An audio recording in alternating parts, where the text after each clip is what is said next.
गोविंद गोविंद कृष्ण गोविंद गोविंद कृष्ण गोविंद गोविंद कृष्ण गोविंद गोविंद कृष्ण गोविंद गोविंद कृष्ण गोविंद गोविंद कृष्ण गोविंद गोविंद गोपाल राधे कृष्ण गोविंद गोविंद हे गोपाल राधे कृष्ण गोविंद गोविंद हे गोपाल राधे कृष्ण गोविंद गोविंद हे गोपाल राधे कृष्ण गोविंद गोविंद हरि बोल।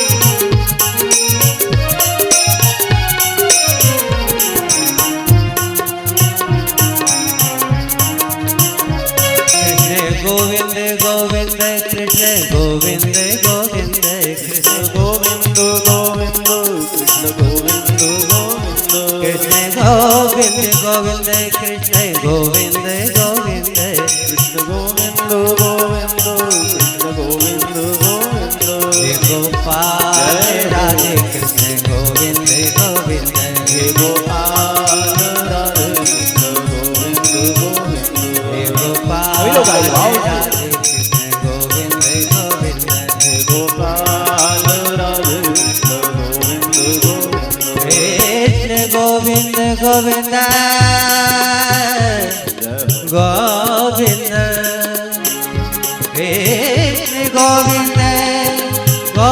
गोविंद कृष्ण गोविंद गोविंद कृष्ण गोविंद हे गोपाल राधे कृष्ण गोविंद गोविंद हे गोपाल राधे कृष्ण गोविंद गोविंद हे गोपाल राधे कृष्ण गोविंद गोविंद हे गोपाल राधे कृष्ण गोविंद गोविंद कृष्ण गोविंद गोविंद कृष्ण गोविंद गोविंद कृष्ण गोविंद गोविंद कृष्ण गोविंद गोविंद कृष्ण गोविंद गोविंद कृष्ण गोविंद गोविंद कृष्ण गोविंद गोविंद कृष्ण गोविंद गोविंद हे गोपाल राधे कृष्ण गोविंद गोविंद हे गोपाल राधे कृष्ण गोविंद गोविंद हे गोपाल राधे कृष्ण गोविंद गोविंद हे लाल राधे कृष्ण गोविंद गोविंद हे गोपाल राधे कृष्ण गोविंद गोविंद हे गोपाल राधे कृष्ण गोविंद गोविंद कृष्ण गोविंद गोविंद कृष्ण गोविंद गोविंद कृष्ण गोविंद गोविंद कृष्ण गोविंद गोविंद कृष्ण गोविंद गोविंद कृष्ण गोविंद गोविंद कृष्ण गोविंद गोविंद राधे गोविंद गोविंद हे गोपाल राधे कृष्ण गोविंद गोविंद हे गोपाल राधे कृष्ण गोविंद गोविंद हे गोपाल राधे कृष्ण गोविंद गोविंद हे गोपाल राधे कृष्ण गोविंद। बोलिए कृष्ण कन्हैया लाल की श्री भागवत भगवान की जय। भागवत महामहोत्सव की जय जय श्री राधे श्याम।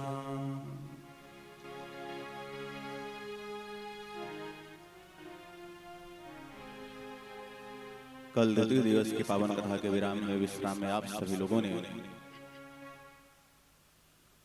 दिव्य भागवत महात्मा का कुछ अंश श्रवण किया। भागवत महापुराण के प्रथम स्कंद में हम सभी लोगों ने भगवान का दिव्य सत्य स्वरूप से भगवान का मंगलाचरण हम सभी लोगों ने श्रवण किया। भगवान गुरुदेव के अद्भुत जन्म, अद्भुत उनका प्राकट्य, यथा गुरु कृपा गोविंद कृपा हम सभी लोगों ने कल के पावन दिवस पर श्रवण किया। देवर्षि नारद और वेद व्यास महाराज का दिव्य संवाद शम्य प्राशास्त्रम। देवर्षि नारद का समय अवरास आश्रम में पधारना और वेद आदि की रचना करने के बाद में भी जो वेद व्यास महाराज उदास हैं, जिनका मन खिन्न हो गया है, जो दुखी हैं, ऐसे वेद व्यास जी महाराज को देवर्षि नारद का सुंदर सत्संग मिलना,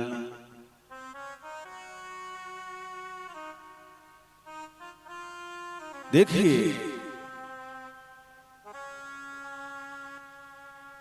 वही गीत धन्य है, वही भजन धन्य है, वही कथा धन्य है जिस कथा को सुन करके गोविंद के प्रति हृदय में प्रेम का भाव जगे। यदि संसार की बिरदावली गाएंगे तो हमारा राग ही पैदा होगा, द्वेष ही पैदा होगा, अभिमान ही पैदा होगा, अहंकार ही पैदा होगा। यदि भगवान की निर्मल भक्ति को प्राप्त करना है, भगवान के दिव्य चरणों में अपने जीवन को यदि समर्पित करना है, यदि भगवान के चरणों के प्रति प्रीति हृदय को अपने जीवन में धारण करना है, तो महाराज हर भजन का आश्रय भगवान के नाम से अवश्य ही जोड़ना होगा। आज वेद व्यास महाराज ने अनेक पुराणों की रचना किया, वेद वेदांत की रचना किया, लेकिन आज वेद व्यास महाराज को शांति इसलिए नहीं मिली कि जिस भगवान कृष्ण की लीला को श्रवण करके, जिस भगवान कृष्ण की लीला को सुन करके अनायास ही हृदय में भक्ति का प्राकट्य हो जाए, ऐसी भगवान की मंगलमय कथा अभी तक वेद व्यास महाराज ने नहीं लिखा। भगवान जी का अभी तक चरित्र नहीं गाए, भगवान की कथा नहीं गाए। हमारे यहाँ कहावत है महाराज, यद्यपि भगवान को प्राप्त करने के ही यह वेद वेदांत आदि साधन है, लेकिन महाराज भागवत जी तो सर्वोत्तम साधन है, सर्वश्रेष्ठ साधन है। इस कलिकाल में तो महाराज भागवत जी के समान कोई यज्ञ नहीं है, कोई व्रत नहीं है, कोई महाराज धर्म नहीं है। यह तो भागवत जी तो महाराज कलिकाल में तो अद्भुत। दास पुनः निवेदन करता है कि देखिए भागवत जी भगवान के ही विग्रह, भगवान के ही साक्षात स्वरूप है। यद्यपि भगवान गुरु, सदगुरु अथवा संत महात्मा छोटे बड़े नहीं होते हैं, लेकिन महाराज पूज्य गुरुदेव कहते हैं कि द्वापर में भगवान का अवतार हुआ, लेकिन महाराज जितनी पूजा द्वापर में भगवान गोविंद की शायद नहीं हुई, उतनी उससे कहीं अत्यधिक पूजा भागवत महापुराण की इस कलिकाल में हो रही है। भागवत महापुराण की इस कलिकाल में हो रही है। यह भगवान के ही विग्रह है, और भगवान का ही विग्रह, भगवान की कृपा तो भगवान से भी बढ़ करके होती है। राम न सकहि नाम गुण गाई, स्वयं भगवान भी महाराज अपने नाम की महिमा गा नहीं सकते। भगवान राम ने तो अहिल्या मैया को तार दिया था, भगवान राम ने तो शबरी मैया को तार दिया था, लेकिन उनका जो पतित पावन नाम है वह तो हजारों लाखों पापियों को तार रहा है, हजारों लाखों पापियों का उद्धार कर। राम एक तापस किए तारी,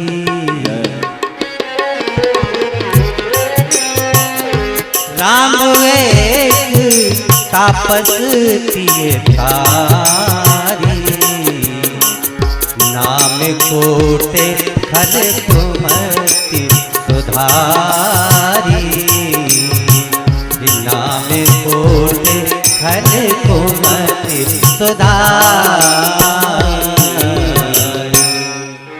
भगवान की महिमा से बड़ा तो भगवान की कथा की महिमा है, भगवान के नाम की महिमा है। आज देवर्षि नारद का दिव्य सत्संग प्राप्त करके महाराज वेद व्यास महाराज दृढ़ संकल्प के भाव में महाराज विराजमान हो गए। हनुमान जी महाराज को भरे दरबार में, महाराज राम अयोध्या धाम में भरे दरबार में जिस समय मोतियों की माला दिया जाता है, उन सारे मोतियों की माला को तोड़ तोड़ करके हनुमंतलाल जी महाराज सारे दरबार में फेंकने लगे।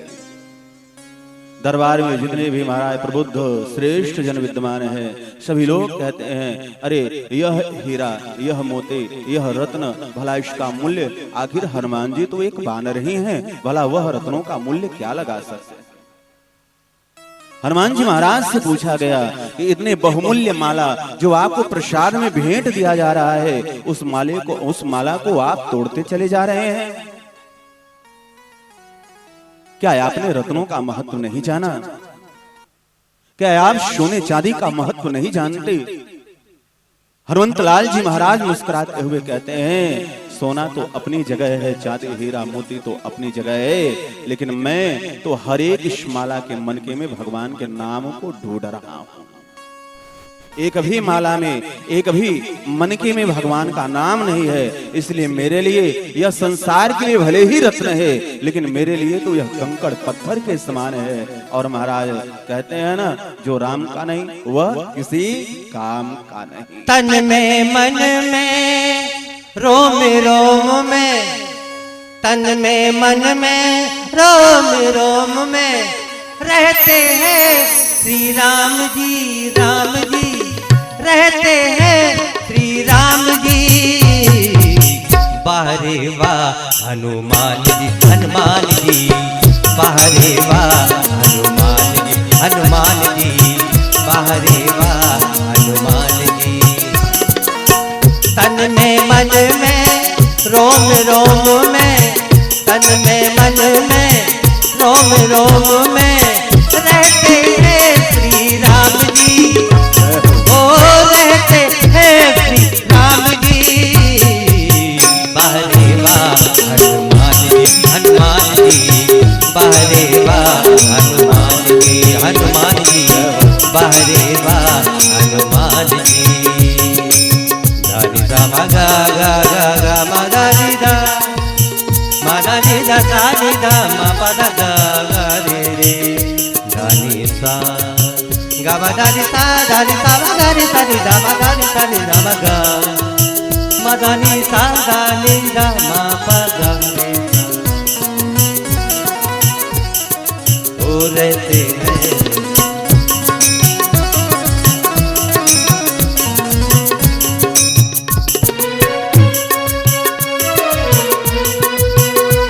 भाव से ताली की सेवा देते हुए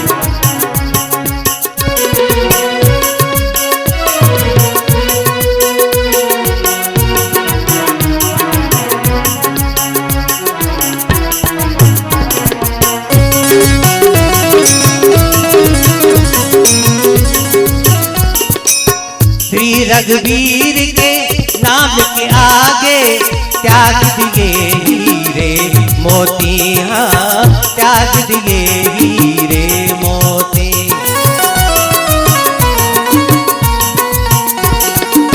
श्री रघुवीर के नाम के आगे त्याग दिए हीरे मोती, हाँ त्याग दिए हीरे मोती, त्याग दिए हीरे मोती, हाँ त्याग दिए हीरे मोती। मेरे मन सिए राम बसे हैं, मेरे मन सिए राम बसे हैं। तीर के दिखला दी छाती, हाँ तीर के दिखला दी छाती, हाँ तीर के दिखला दी छाती। और बोले श्री राम जी, राम जी और बोले श्री राम जी। बाहरे वाह हनुमान जी, हनुमान जी बाहरे वाह हनुमान जी, हनुमान जी बाहरे वाह हनुमान जी। तन में मन में रोम रोम में, तन में मन में रोम रोम में रहते हैं श्री राम जी, राम जी रहते हैं श्री राम जी।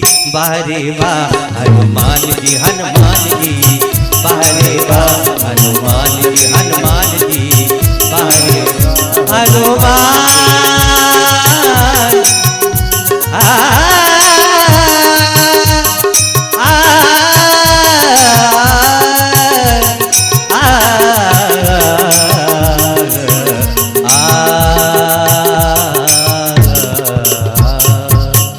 महाराज रचनाएं तो बहुत होती हैं, बड़े बड़े कवि, बड़े बड़े विद्वान, साहित्य के जानकार, विशेषज्ञ अनेक अनेक प्रकार के अपने महाराज बुद्ध कौशलता से रचनाओं की प्रस्तुति मंच पर दिया करते हैं। लेकिन कहते हैं ना कि एक पद आज एक कवि भी रचना कर रहा है और एक पद किसी जमाने में एक अंधे बाबा सूरदास बाबा भी किया करते थे। लेकिन उस पद का भाव आज के पद का भाव में बड़ा ही अंतर है। जब सूरदास बाबा महाराज जब भजन गाते थे, पद की रचना किया करते थे, उस समय साक्षात हमारे गोविंद बालक बन जाते थे, बैठ जाते थे, प्रत्यक्ष प्रकट हो जाते थे, उस पद में डूब जाते थे। आज की रचनाओं में महाराज वह कवियों को कृपा प्राप्त नहीं होती है। क्यों? कि वैसी भक्ति वैसा भाव आज के कवि के भीतर नहीं देखने को मिलता। देवर्षि नारद की कृपा हुई और देवर्षि नारद की कृपा जिनके जीवन में हो जाए उनका तो महाराज लोक परलोक सब कुछ बन जाता है। नरश्चेदं नारं ज्ञानं ददाति नारदः। जो महाराज ज्ञान को प्रदान करे वही तो नारद है। अथवा अज्ञानम अद्य खंडयति इति नारद। जो अज्ञानताओं को हर ले और ज्ञान को प्रदान करे वही तो नारद है। देवर्षि नारद के द्वारा इस दिव्य व्यास जी महाराज के संवाद में सत्संग की प्रतिष्ठा हुई।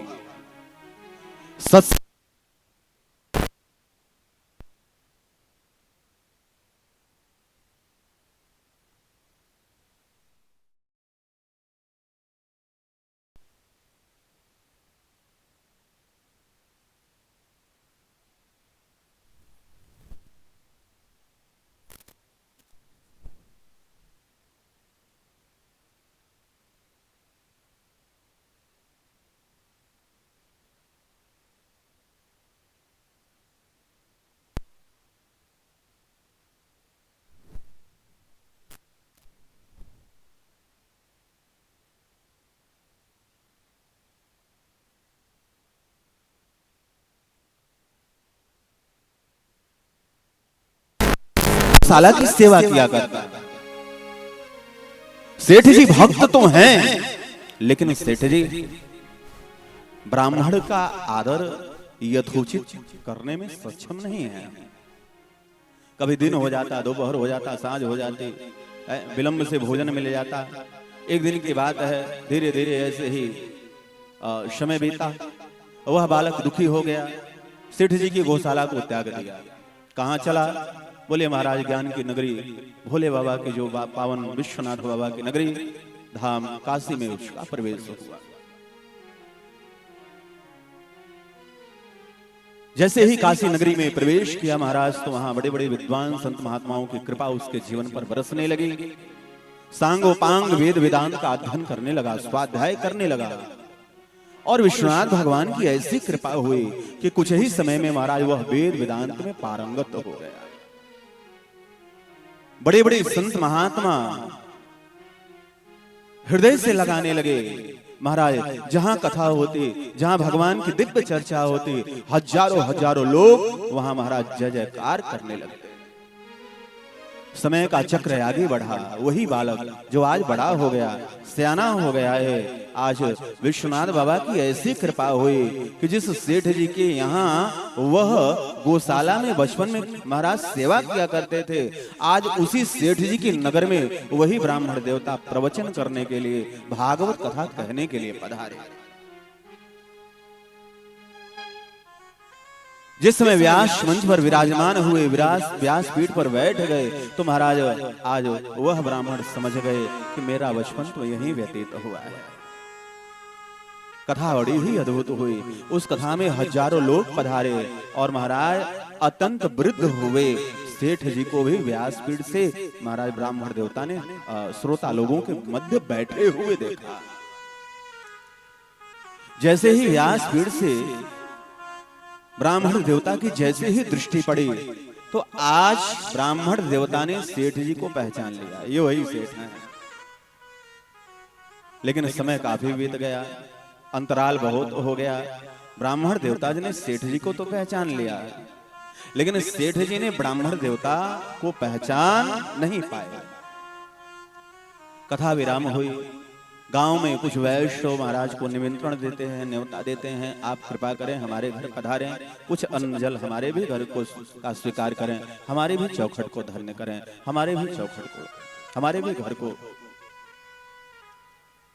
एक दिन व्यतीत हुआ, दूसरा दिन व्यतीत हुआ, तीसरा दिन व्यतीत हुआ। अब की बार महाराज हाथ जोड़ करके कोई और नहीं, वह सेठ ही पधारे और महाराज से करजोर हाथ जोड़ करके विनय करते हैं, भगवान कृपा करें हमारे भी चौखट पर एक बार पधार करके हमारे भी घर को धन्य करें। महाराज जैसे ही देखते हैं तो आहा, यह कैसा अद्भुत संजोग है कि देखो वह सेठ जी अभी पहचान नहीं पाए कि जो महाराज इस समय हमारे यहाँ अतिथि बने हैं, जो भगवान की सेवा दे रहे हैं, ये वही बचपन के ब्राह्मण बालक थे जो हमारी गौशाला में सेवा किया करते। मुस्कुराते हुए आज महाराज सुबह निमंत्रण सेठ जी का स्वीकार कर लिया। जैसे ही घर पर पधारे, पांव धुला गया, पांव प्रक्षालन हुआ, आसन पर विराजमान हो गए और आसन पर बैठ करके आज सेठ जी आहा नाना प्रकार के पकवानों से भरी हुई थाल ला करके महाराज जी के सन्मुख रख दी। कृपा करो आप भोग लगाओ।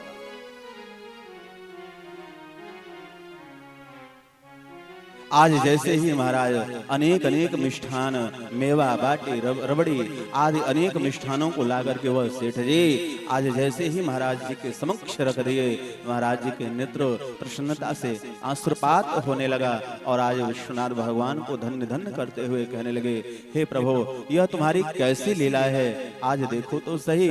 सेठ जी को ऐसा लगा कोई गलती हो गई, इसलिए महाराज ऐसे महाराज को हंसी आ रही है। सेठ जी के समक्ष महाराज खड़े हो गए, हाथ जोड़ लिया, आप हमारे पिता के समान हैं, आपने मुझे नहीं पहचाना लेकिन मैंने आपको पहचान लिया।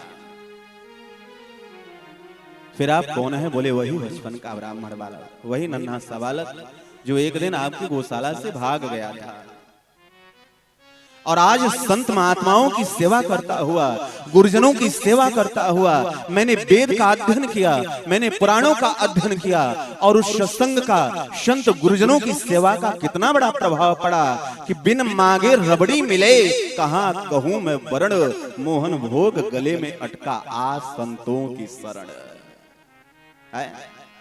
आज जहां समय से महाराज भोजन भी जहां समय से बचपन में भोजन भी प्राप्त नहीं होने वाला था, दोपहर का सांझ हो जाता था, आज वही संत की ऐसी कृपा हो गई, गुरुजनों की ऐसी कृपा हो गई कि आज बिन मांगे यह रबड़ी, यह मेवा बाटी की थाल हमारे आंखों के सामने पड़ी हुई है।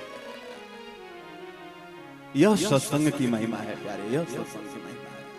वेद व्यास जी महाराज ने आज देवर्षि नारद के द्वारा दिव्य ज्ञान सत्संग का बल प्राप्त किया और देवर्षि नारद के द्वारा आज चतुर्श्लोकी भागवत जो ब्रह्मा जी के द्वारा प्राप्त हुई, उस चतुर्श्लोकी भागवत जी को आज उसका विस्तार किए। 12 स्कंध, 18,000 श्लोक, 335 अध्याय, 3,76,000 अक्षर के द्वारा भागवत महापुराण का दिव्य प्राकट्य हुआ। कल के पावन सत्र में आप सभी लोगों ने यह मंगलमय कथा का श्रवण किया। वेद व्यास महाराज साक्षात भगवान के कलावतार हैं। ऐसे वेद व्यास महाराज ने अपने जीवन में 4 शिष्य बनाया। वह चारों शिष्य प्रमुख हुए जिनका नाम वैशंपायन, पैल और जैमिनी तथा सुमंतु, यह 4 शिष्य महाराज बड़े प्रधान वेद व्यास महाराज के शिष्य बने। भागवत कथा का अधिकार किसे है? रचना तो हो गई, लेकिन अब इसका प्रचार किस प्रकार से होगा? कथा का अधिकारी कौन है? तो महाराज कथा का अधिकारी कल के सत्र में हम सभी लोगों ने श्रवण किया कि जिसने काम, जिसने क्रोध और लोभ को अपने मुट्ठी में दबा रखा हो, वही भागवत कथा कहने का अधिकारी होता है, वही अधिकारी। कुछ शिष्य जाकर के महाराज भागवत जी के मंगलमय श्लोकों को वेद व्यास महाराज के जो पुत्र सुखदेव भगवान जंगल में गए और जहां पर समाधि में लीन है, भगवान को उन मंगलमय श्लोकों को गुनगुनाने लगे। आप आश्चर्य करें, आश्चर्य होना भी स्वाभाविक है। यह भगवान गुरुदेव श्री सुखदेव जी महाराज कोई साधारण बैरागी नहीं है। यह ऐसे अद्भुत बैरागी हैं जिन्होंने जन्म लेते ही वैराग्य के राह पर चल दिए। यह भागवत कथा का प्रभाव, यह भागवत जी के श्लोकों का प्रताप है कि ऐसे जो जन्म से वैरागी हैं, ऐसे भगवान गुरुदेव भी जैसे ही भागवत जी के श्लोक कान में पड़े, उसी समय महाराज समाधि से जग गए, आंखें खुल गई। आहा, ऐसे और श्लोक सुनाओ, बड़े ही प्रिय हैं, बड़े ही मधुर हैं, बड़े ही प्यारे हैं। नन्हे नन्हे शिष्यों ने कहा, गुरुदेव अगर ऐसे श्लोक और सुनना चाहते हैं तो हमारे पास तो बस 2 ही 4 श्लोक है, आप अपने पिताजी के शरण में चले जाइए। ऐसे श्लोकों के मोती 1 नहीं 2 नहीं, पूरे 18,000 आपके पिताजी के पास है। भगवान गुरुदेव पधारे, पिताजी के सन्मुख हुए और आज जनक जी के द्वारा परीक्षा दिलाई गई। क्यों? क्योंकि महाराज समाज है, पिता पुत्र को ही पदवी दे दे तो लोग कहेंगे हो सकता है मोह के कारण पिता ने सर्टिफिकेट अपने बेटे को ही दे दिया। जनक जी के द्वारा परीक्षा हुई, उस परीक्षा में काम, क्रोध और लोभ पर आज श्री सुखदेव जी महाराज ने विजय प्राप्त किया। स्वयं जिनकी जय जयकार जनकपुर में जनक जी महाराज ने जय जयकार किया, ऐसे भगवान गुरुदेव पुनः पिताजी के चरणों में उपस्थित होते हैं। और आज वेद व्यास महाराज ने सांगोपांग भागवत कथा का अध्ययन भगवान गुरुदेव जी को कराया है। यह मंगलमय अद्भुत कथा श्री सूत जी महाराज ने शौनकादि ऋषियों को वर्णन किया है। आगे बड़ी ही सुंदर कथा का वर्णन करते हुए वेद व्यास महाराज ने भागवत कथा को थोड़ा सा करवट दिया। कहां? बोले भागवत कथा को लेकर के चल पड़े, बोले महाभारत की तरफ। और जैसे ही महाराज आज महाभारत की तरफ वेद व्यास महाराज की लेखनी आगे बढ़ गई। भागवतकार कहते हैं कि देखिए, महाभारत का जहां पर विराम हुआ, महाभारत का जहां पर विराम हुआ, वहीं भागवत जी का श्री गणेश हुआ। वहीं इसका तात्पर्य क्या है? महाभारत क्या है? बोले कलह है। महाभारत क्या है? बोले अशांति है। जहां जीवन में अशांति विदा होती है, भागवत क्या है? बोले शांति है। भागवत तुम्हारा परम शांति है। जहां कलह, जहां उपद्रव, जहां अशांति विदा होती है, वहीं पर शांति स्वरूप भागवत महापुराण का प्रवेश होता है। प्रेम से बोलो राधे राधे।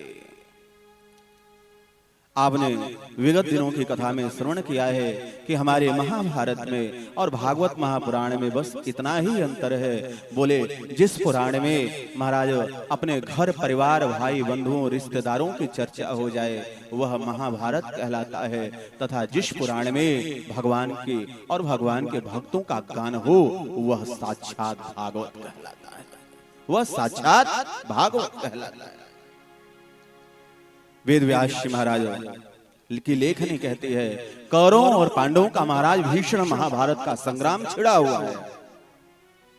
यदा मृधे कौरव